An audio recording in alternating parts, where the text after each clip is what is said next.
অঞ্জনা, তোমার কি হয়েছে আমাকে বলো প্রিয়তমা।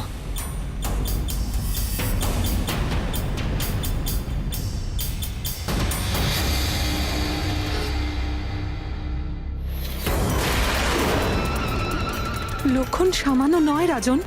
মহারানীর এই মুহূর্তে উপাচারের প্রয়োজন। আমাদের দ্রুত নগরে ফিরে যাওয়া উচিত।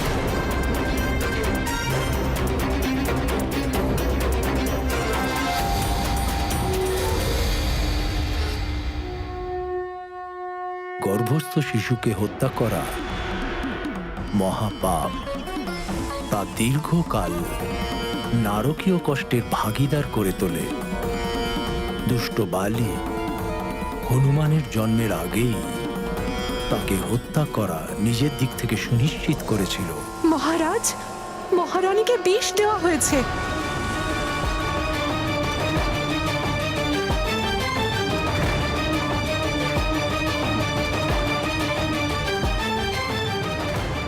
তারপরে কি হলো স্বামী? তারপর যা হলো তার আশা কেউ করেনি। প্রহরী, এখনই গিয়ে রাজবৈদ্যকে ডেকে আনো।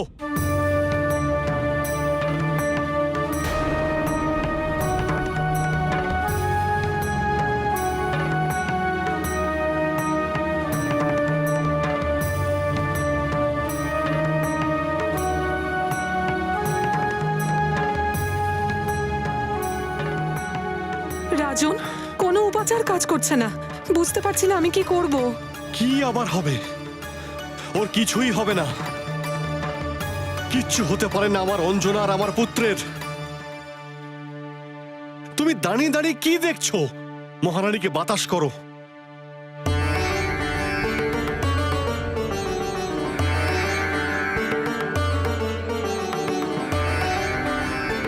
আচ্ছা দেখো তোর শরীরে দংশনের কোনো চিহ্ন আছে কিনা। হ্যাঁ মহারাজ।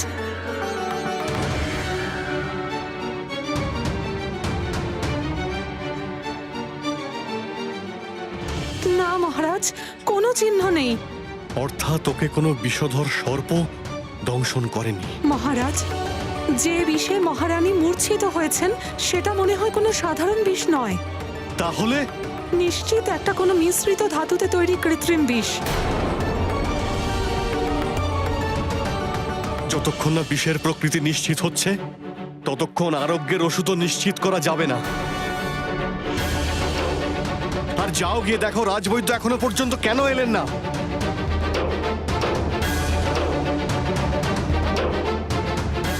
এখন কি করব রাজন?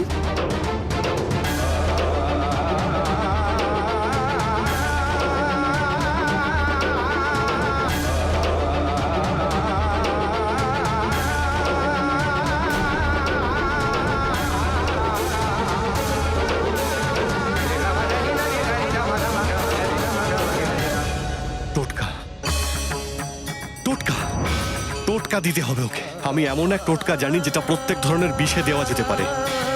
আমি বলছি, হলুদ, মধু, ঘি, সন্ধক নুন, পুরনো গুড়। যাও তাড়াতাড়ি গিয়ে নিয়ে এসো।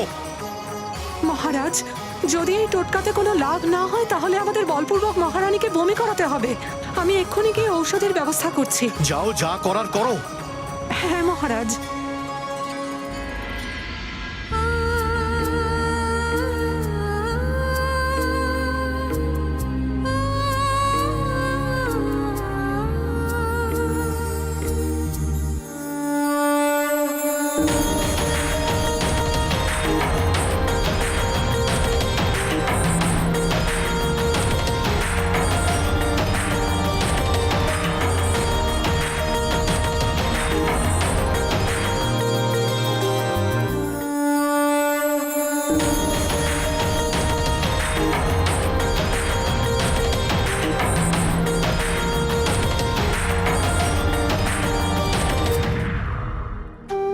তুমি এই পরীক্ষায় সফল হয়েছো পুত্রী অঞ্জনা। তোমার হবু পুত্র সমস্ত সংসারে নিজের বল আর পরাক্রমের জন্য বিখ্যাত হবে, পরম ভক্তও হবে।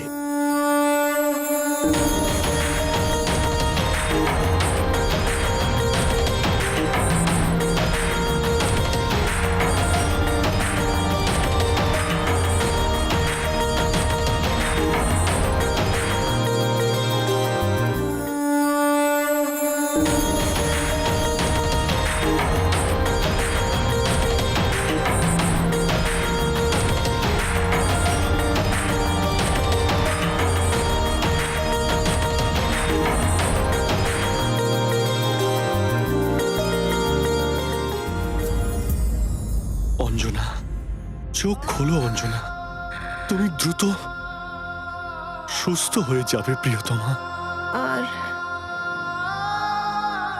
আর আমাদের পুত্র? ওর কোনো ক্ষতি হতে দেব না আমি। তুমি আমার কথা শুনতে পাচ্ছ অঞ্জনা? চোখ খোলো অঞ্জনা।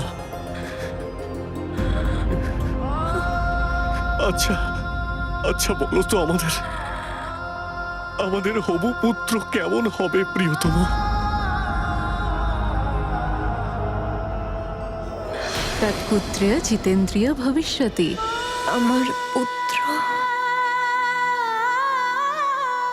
সব ইন্দ্রিয়কে জয় করতে পারবে, রাক্ষসদের অত্যাচার ধ্বংস করতে পারবে আমার সন্তান, সমস্ত বেদের জ্ঞান অর্জন করবে আমার সন্তান। অঞ্জনা,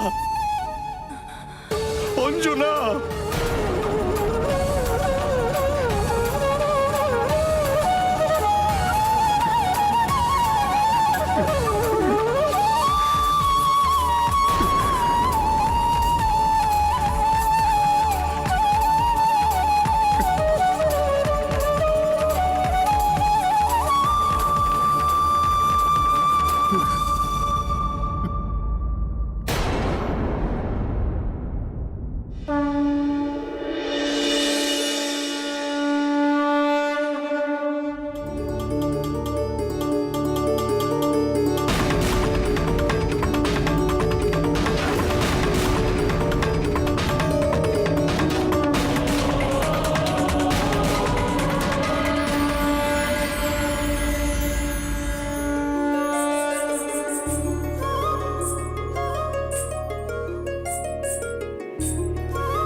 মহারাজ, আমি বমির ঔষধ নিয়ে এসেছি।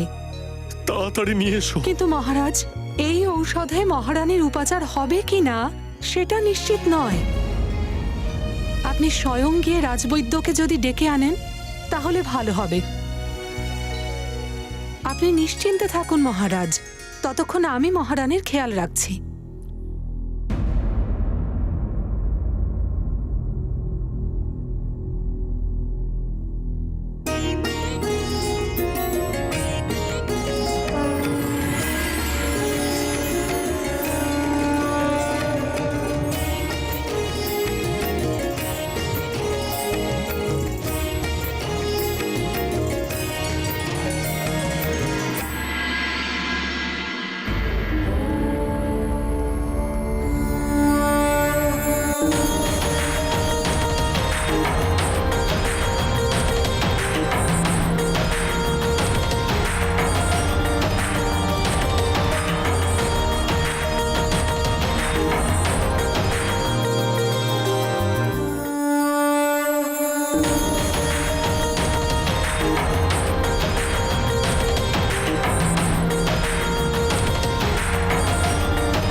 স্বামী আপনি? প্রকৃতি আর পুরুষ আলাদা কি থাকতে পারে? তুমি এখানে এলে, তাই আমাকেও এখানে আসতে হলো। একথা সবাই জানে যে সমস্ত প্রাণী তোমার সেবা করে, আর তুমি নিজের সমস্ত ঐশ্বর্য দিয়ে কেবল আমার সেবা করো। কিন্তু আজ তুমি একজন পরিচারিকার মতো সেবা করতে করতে সারা রাত কাটিয়ে দিলে। এ কি রহস্য দেবী? আপনার কাছে কি আর রহস্য জগদীশ্বর? অঞ্জনা আর ওর গর্ভের সন্তানকে রক্ষা করা তো আমার কর্তব্য।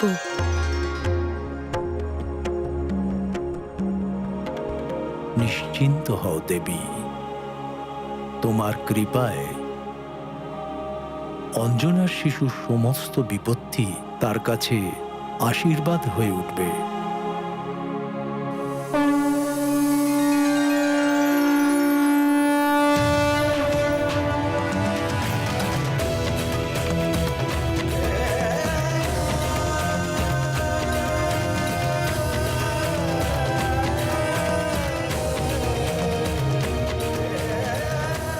আর এর পরেও যে কোনো বাধা তোমার আশীর্বাদে তোমার প্রিয় অঞ্জনার কাছে সাফল্যে পরিণত হবে।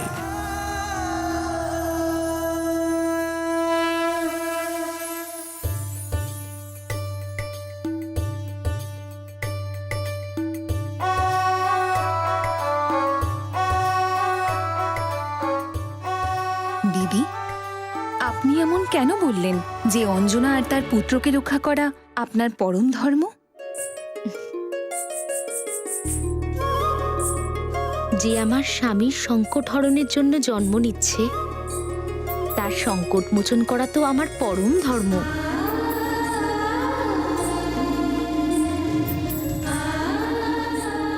ওই রাতে সুমেরু পর্বতে অঞ্জনার পরিচর্যা করার সময় আমি তো নিজের স্বামীরই সেবা করছিলাম। আর পদ্মহস্তা দেবী লক্ষ্মীর কৃপার পরেই সেই শুভ মুহূর্ত নিকটবর্তী হল, যার জন্য সমস্ত দেবতা প্রতীক্ষা করছিলেন।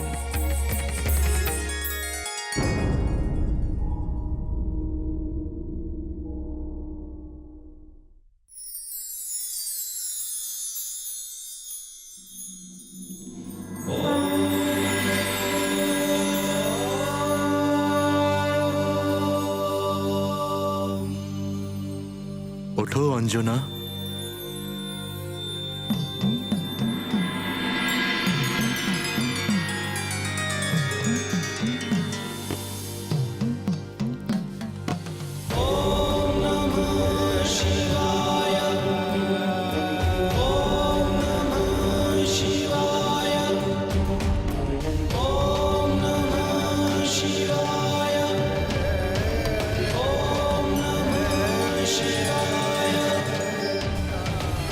প্রভু, মহাদেব, আশ্চর্য হয়েও না অঞ্জনা, এ তোমারই পুত্র।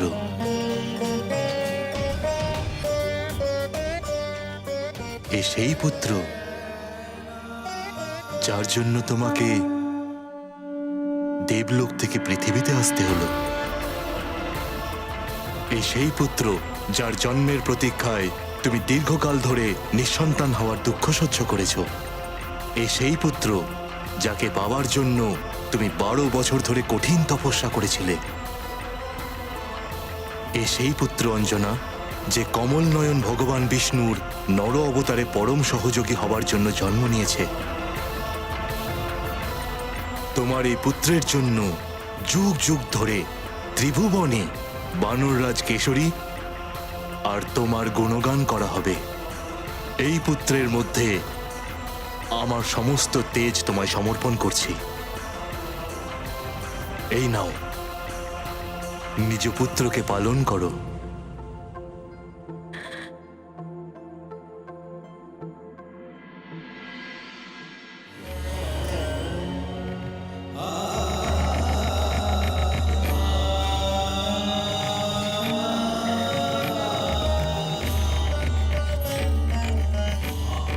তোমাদের কল্যাণ হোক।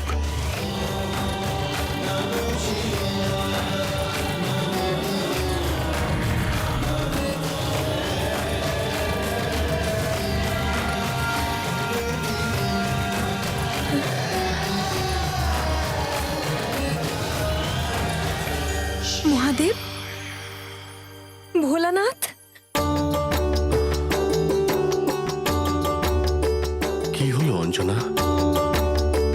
তুমি ঠিক আছো তো?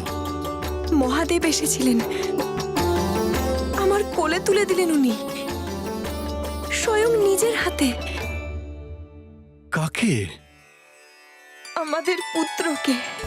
এটার অর্থ যে স্বপ্ন আমরা দেখেছিলাম সেটা সত্যি হতে চলেছে প্রিয়তমা। আমাদের পুত্রের জন্মের শুভ মুহূর্ত এসে গেছে।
চৈত্র মাসের শুক্লপক্ষের পূর্ণিমায় মঘা নক্ষত্রে মঙ্গলবারে সংকটমোচন মহাবলী হনুমানের মঙ্গলজনক জন্ম হল।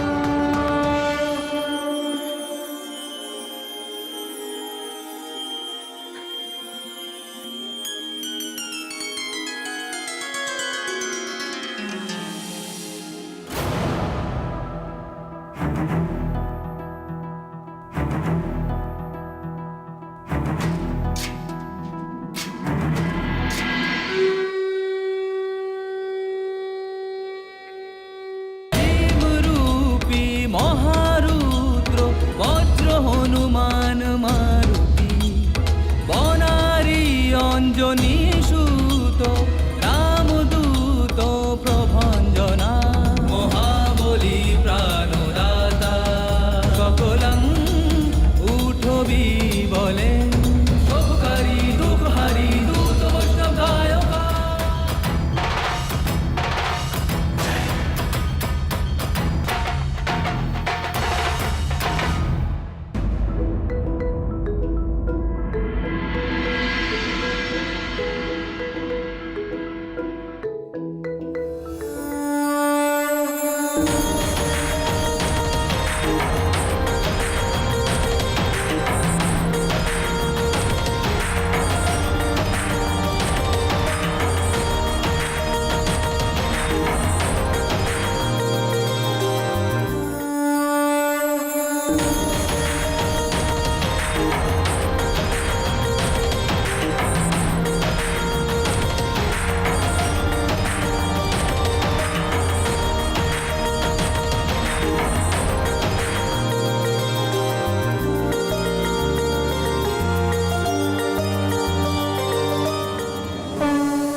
তুমি তুমি ঠিক আছো তো অঞ্জনা?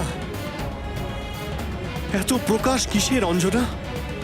আমার কিচ্ছু হয়নি। কিন্তু এই প্রকাশের দিব্য তো প্রচন্ড। আমি কিছুই দেখতে পাচ্ছি না প্রিয়তমা। এটা এটা আমাদের পুত্রের তেজ।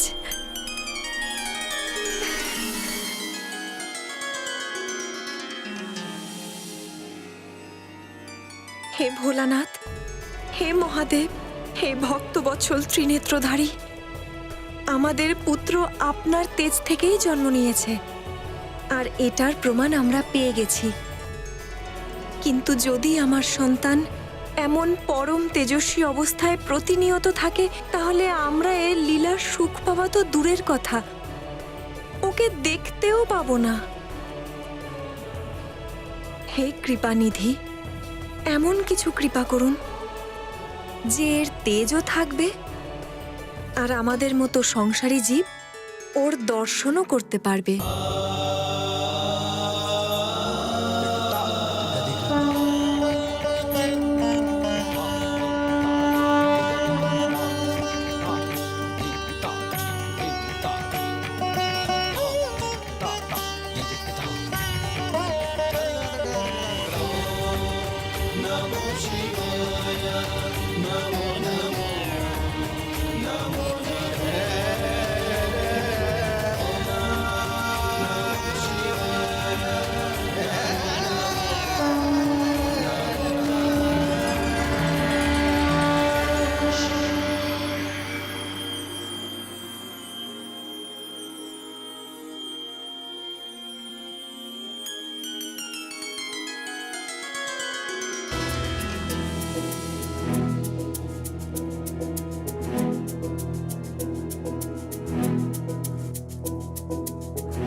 কোটি চাকটি উদ্যানে ঝেঁকাবে উত্তরে করে মন্দাত্রী শারিখা দ্রণু ক্রোধে উৎপাতিলা বলে আনিলা মাগুতি নেলা আলা গেলা মনগতি মনাশি ডাকিলে মাগে গতিশী তুলনা নশে রূপী মহারুদ্র বজ্র হনুমান মারুতি বনারী অঞ্জনী সুত রামদূত প্রভঞ্জনা মহাবলী প্রাণদাতা সকলং উঠবি বলে শুভকারী দুঃখহারী দূত বৈষ্ণব গায়কা।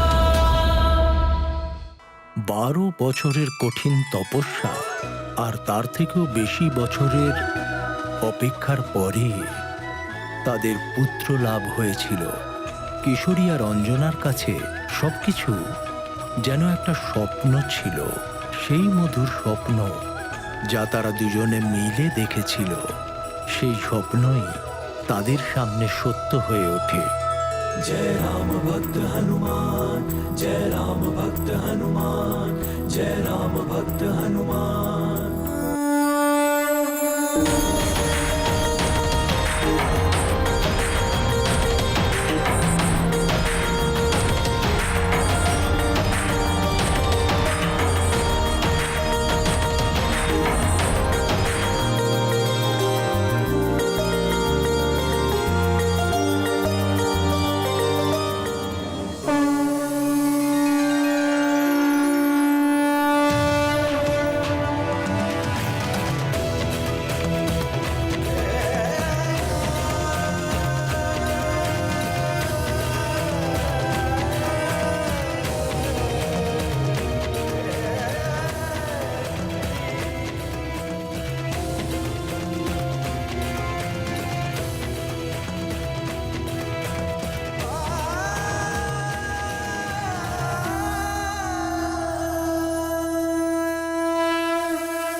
ওদের ওই পরম আনন্দের সব কৃতিত্ব শুধু আপনারই। বালি তো হনুমান শিশুকে হত্যা করতে সফলই হয়ে গিয়েছিল, আর ওই ঘাতকের বিষে অঞ্জনার বাঁচা অসম্ভব ছিল। আপনি যদি বৈকুণ্ঠ থেকে গিয়ে ওদের দুজনকে রক্ষা না করতেন, তাহলে কেশরী আর অঞ্জনা এই পুত্রসুখ কখনোই ভোগ করতে পারত না। আর এই জগৎ সংসার সংকটমোচন মহাবলী হনুমানের মতন ভক্ত আর যোদ্ধা থেকে বঞ্চিত হতো। দেবতাদের, মনুষ্যদের, সাধুদের আর পৃথিবীর কত বড় ক্ষতি হয়ে যেত। আপনাকে শত শত ধন্যবাদ ভগবতী।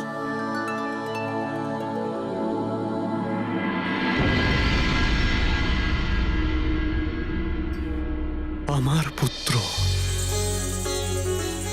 আমার নিজের পুত্র, আমাদের পুত্র, আমাদের দুজনের পুত্র। তুমি এত সুন্দর কেন? ও কত সুন্দর আর কত মিষ্টি। আমি এত সুন্দর শিশু আজ পর্যন্ত দেখিনি। সব মাতা পিতারই এমনই মনে হয়। না না, সত্যি অঞ্জনা, দেখো ওর মধ্যে বিশেষ কিছু ব্যাপার আছে। ও কত অদ্ভুত, কত সুন্দর, কত মিষ্টি। তুমি কি কখনো দেখেছো এত সুন্দর শিশু? না, দেখিনি। তুমি সত্যিই অসাধারণ, কিন্তু আমি একে কোনো নাম ধরে কেন ডাকতে পারছি না? আমাদের পুত্রকে কোনো নাম দেওয়া উচিত। কিন্তু রীতি অনুসারে ওর নাম তো নামকরণের সময়ই রাখা হবে। হ্যাঁ, কিন্তু নামকরণের পূর্বে একটা গুপ্ত নাম রাখারও তো পরম্পরা আছে। তাহলে ওর কি নাম রাখা যেতে পারে? আমি বলবো ওনার কি নাম রাখা হয়েছে? মহা তেজস্বী। কারণ জন্ম নিতেই ওনার শরীর থেকে বের হওয়া ওই দিব্য তেজ ত্রিভুবনে ছড়িয়ে গিয়েছিল। না না, ওনার নাম রাখা হবে মহাদয়, কারণ হনুমান গর্ভে আসতেই অঞ্জনার খিদে আরো বেড়ে গিয়েছিল। আমার বিচারে এই দুটোর মধ্যে কোনো নামই হতে পারে না। কেন হতে পারে না? কারণ সবকিছু সম্ভব হলো মহাদেবের আশীর্বাদের জন্য। তাহলে নিশ্চিত হনুমানের নাম শিবদত্ত রাখা হয়েছে, না হলে রুদ্রাংশ। বাসুদেবের নামেও তো ওর নাম হতে পারে, যেমন পবনপুত্র। না না, প্রথম নাম হবে, তাও গুপ্ত নাম।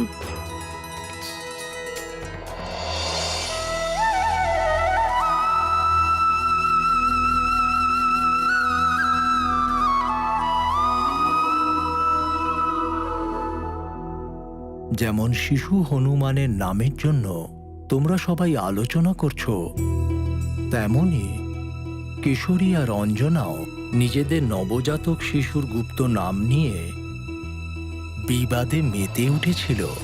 নিজেদের দীর্ঘ দাম্পত্য জীবনে সেই প্রথমবার।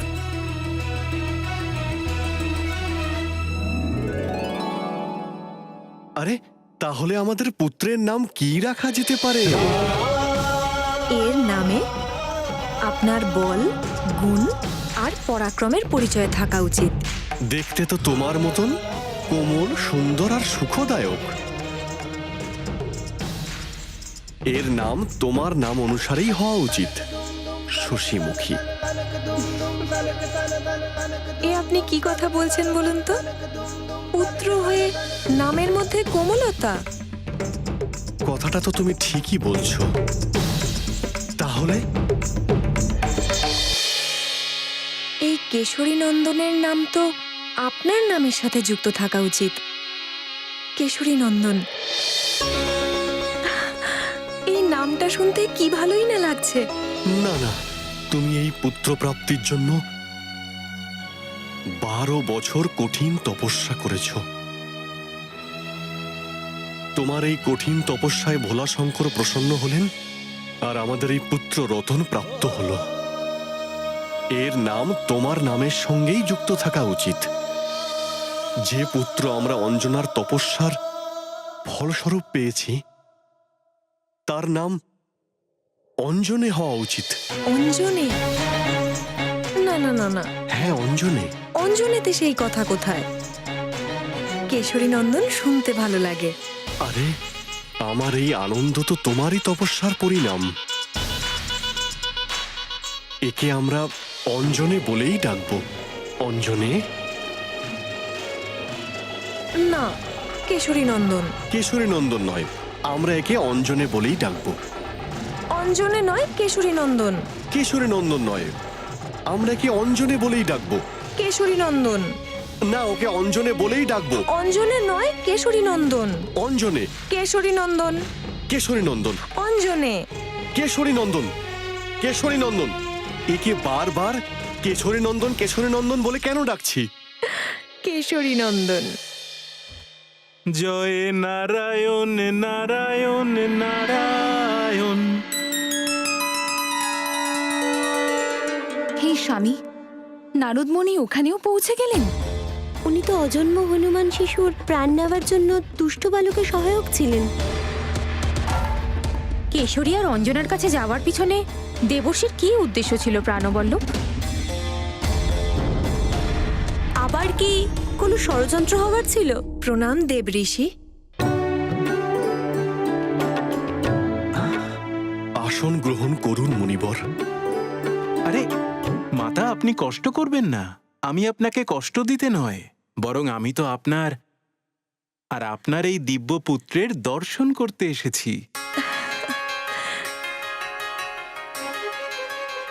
আমার কাছে আসবে?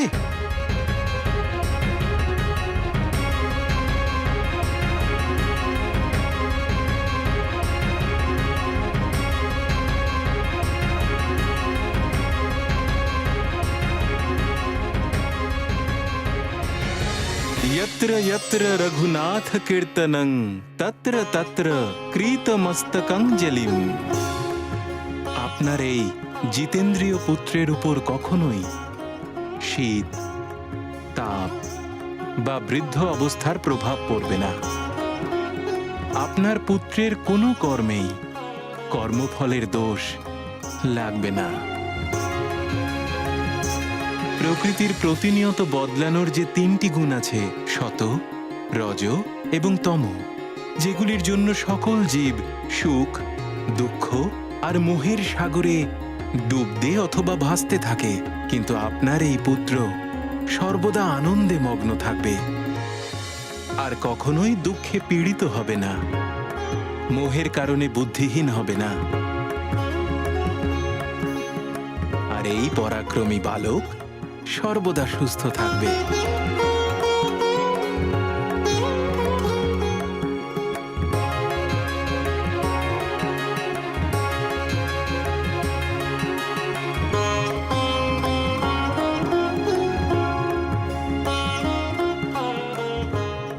সর্বমায়া বিভঞ্জন, অর্থাৎ সব মায়াকে যে ভাঙতে পারবে।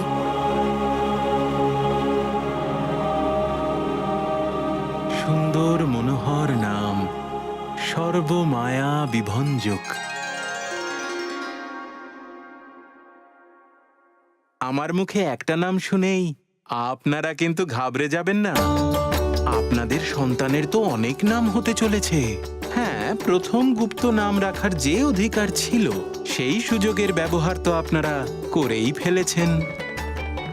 কিন্তু মহামণি, আমরা তো এখনো অবধি একটা নামেও একমত হতে পারিনি।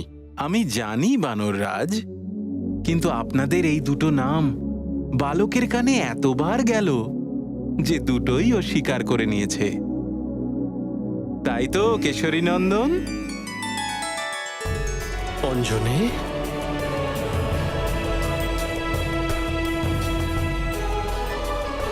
সমস্যা শুধু একটাই, যে আপনাদের দেওয়া এই দুটো নাম গুপ্ত রইল না। যেখানে নারদ উপস্থিত থাকবে, সেখানে কোনো কথা গুপ্ত থাকবে কি করে?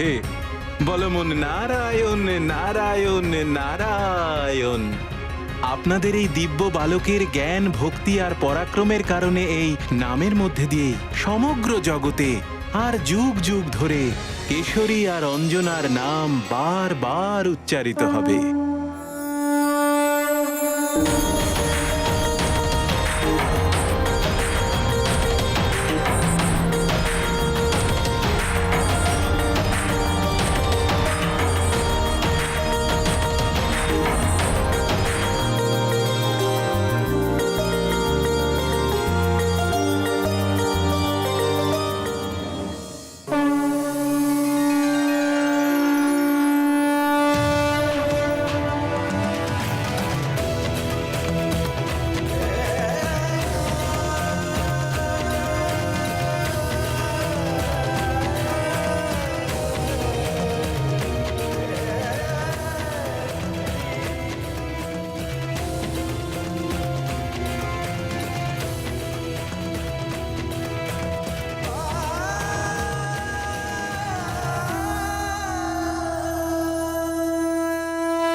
For more updates, subscribe to our channel, click the show links and enjoy watching the videos.